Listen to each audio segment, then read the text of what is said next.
partida, Diegão. Vamos falar do cabuloso, da Então, só 42 também. Da Raposa de BH. O Cruzeiro vence o Botafogo lá em Belo Horizonte, no Mineirão. Gols de Lucas Silva, um golaço do Lucas Silva, diga-se de passagem, do Rafa Silva e do Rafael Elias, e o Botafogo com Danilo Barbosa e Tiquinho Soares. Logo no começo do jogo, um gol do Tiquinho Soares, já deu-se um sinal de que o Botafogo poderia ter algum tipo de reação, mas não foi dessa vez. O Botafogo chega ao terceiro jogo sem vencer no campeonato. Não, no campeonato não. Na temporada. O Arthur Jorge chegou no jogo contra a LDU. Já tem 2 derrotas. Então, assim, vou começar pelo time da casa. Diegão, o Cruzeiro, você falou agora, faltam 42 pontos para se livrar do rebaixamento. Você acha mesmo, de fato, que essa é a meta do Cruzeiro esse ano? Se livrar do rebaixamento? Cara, eu esperava que não, mas os últimos pontos do Cruzeiro, a troca recente de treinador, deixam o torcedor com dúvida em relação a onde esse time pode chegar. Acho que tem um elenco fraco, mas melhor do que pelo menos 5 times da Série A, vamos dizer assim. Então acho que se fosse por elenco poderia não falar que vai brigar, mas cara, ontem mesmo o Cruzeiro estava sofrendo porque teve que praticamente estrear o seu goleiro, porque depois da final do Mineiro e de uma péssima atuação na Sul-Americana, o Rafael Cabral pediu para sair. Basicamente, saiu que teve uma proposta do Santos e ele foi retirado da concentração na véspera do jogo. O Anderson fez apenas seu segundo jogo com a camisa do Cruzeiro. Ironicamente, os 2 jogos dele contra o Botafogo. Mas o time acabou de trocar o técnico. O novo técnico do Cruzeiro é a primeira experiência dele com um clube profissional, com um time profissional. Ele já tinha muita experiência em categorias de base. Inclusive, no próprio Cruzeiro, ele foi muito bem nas categorias de base. Mas é um pouco preocupante ainda a situação do Cruzeiro. Então, acho que a primeira preocupação tem que ser, de fato, para garantir-se na Série A do próximo ano. E se, por um acaso, conseguir fazer isso cedo, ótimo, aí você pensa em outras coisas.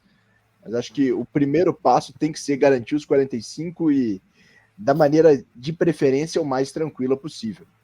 Mas o Cruzeiro tem muitos problemas, principalmente na sua defesa.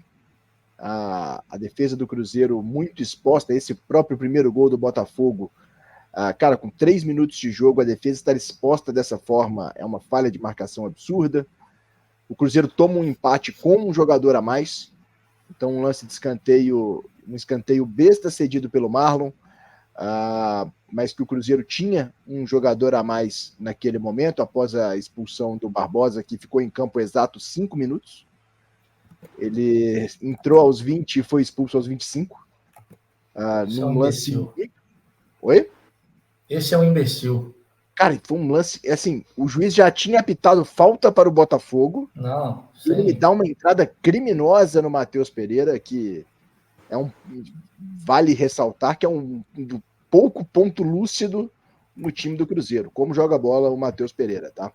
Foi bastante criticado por alguns, inclusive dessa bancada aqui, não vou falar quem, mas o Thiago. Cara, ele é um grande jogador, um ponto lúcido nesse time do Cruzeiro, mas acho que a primeira preocupação do Cruzeiro tem sim que ser primeiro fazer os 45 pontos. Se fizer os 45 cedo, aí pensa em outra coisa. Thiago, o Fogudo, o Botafogo de Futebol e Regatas, deu uma capengada nos últimos jogos. Veio um técnico novo, mais um português, Arthur Jorge. O cara fez um excelente trabalho no Braga, lá de Portugal. Também, se eu não me engano, é um clube do John Textor, não é isso? Ou estou errado? Esse eu não sei. Não sei também, né? Enfim, ele sei que saiu meio brigado lá do Braga, que desistiu, lá vou assumir o Botafogo, veio, 2 jogos, 2 derrotas. Apesar de estar no início, assim, como você projeta esse time do Botafogo? Ainda está muito cedo ou já dá para desconfiar que vai penar nesse Campeonato Brasileiro? Para mim, vai penar nesse Campeonato Brasileiro. Eu acho que assim, o Botafogo não chega às finais do Campeonato Carioca, mais uma vez vai lá para a Taça Rio. Na Libertadores são 2 jogos e 2 derrotas.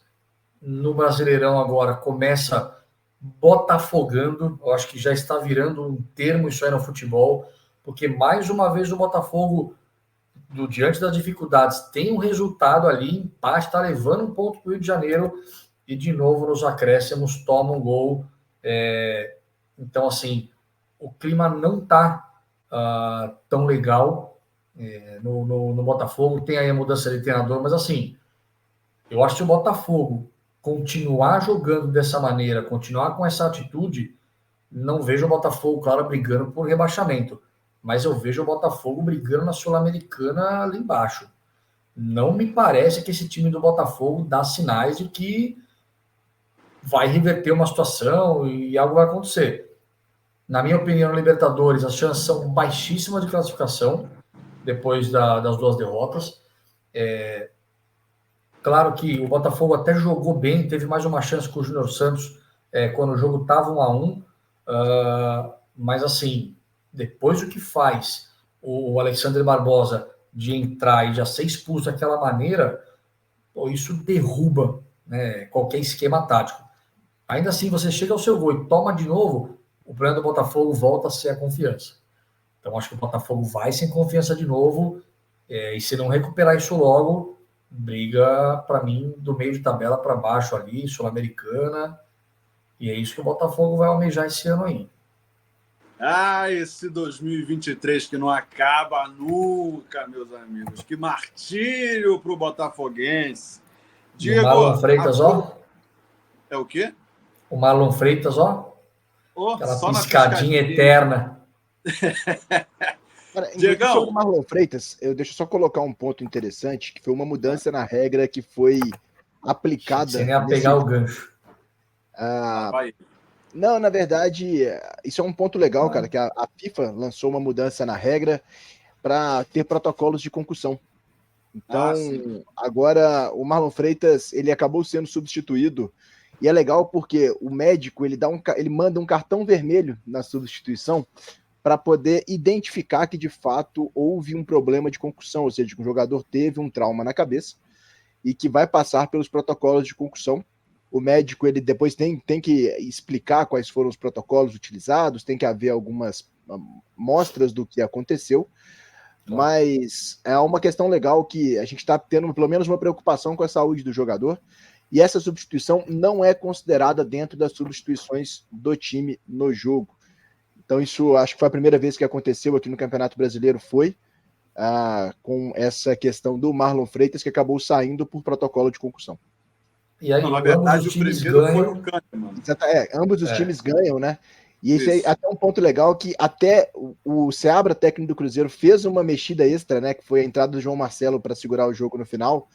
E a própria arbitragem inicialmente falou: opa, você já fez todas as suas substituições. E ele teve que apresentar a regra para a arbitragem para que permitisse a substituição. Então, que maravilha. Eu fiquei feliz que o técnico do Cruzeiro conhece a regra mais do que a própria arbitragem. E o primeiro caso desse foi do Kahneman, né, do Grêmio, que deu um encontrão lá com um jogador do Vasco, e aí ficou tonto, ficou meio molenga lá, acabou tendo que sair, e entrou o Gustavo Martins, que acabou fazendo o gol do Grêmio na partida. Diego, a produção está pedindo para você explicar para a galera sobre o 4º gol do Cruzeiro. Fala aí, Diego. Tem foto e tudo, tem provas. Na verdade é que o que me deixa empolgado com o Cruzeiro para esse campeonato é que o Cruzeiro está fazendo gol dentro e fora do Mineirão, cara. Então, a gente aconteceu uma situação um pouco bizarra na saída do estádio, que um torcedor do Cruzeiro, após ficar muito feliz com a vitória, na hora de sair, ele confundiu a saída com a escada de acesso ao campo. E aí, dentro do estacionamento do Mineirão, curiosamente, um carro-gol, ele acabou entrando pela escada e esse aí já ficou conhecido como o novo gol do Cruzeiro, que Tem está gol nas escadas do Mineirão. Então, Meu o Cruzeiro Deus. está fazendo gols dentro e fora de campo. Tiago, como é que você explica esse negócio aí? O que esse cara estava fazendo? Rapaz, eu acho que ele comeu muito tropeiro, e aí ele bateu aquele soninho na hora de sair, ele olhou meio de lado e falou, acho que é ali. Peraí, E o pior, ele deu- falou, eu ele só deu uma percebi quando eu já entrevista estava descendo a escada. Pô, ele deu uma cara assim, entrevista pós-jogo, falando que não tem o costume de ir muito ao Mineirão, e percebe-se. somente quando ele começou a descer as escadas que ele percebeu que estava no local errado. Ele pensou, bom, ou aqui é o Rally Paris-Dakar, ou eu estou errado. Como ele não estava em Dakar, Meu tá Deus do certo. céu, Há como que esse cara boatos, conseguiu? há boatos de que este seria Lucas Louro no volante. Mas é só boatos. Tenho provas de que Lucas Louro é um péssimo motorista. Atenção, Detran, guarde bem este nome, caso este homem surja em seus aposentos para receber a sua carteira nacional de habilitação. Está complicado, pessoal.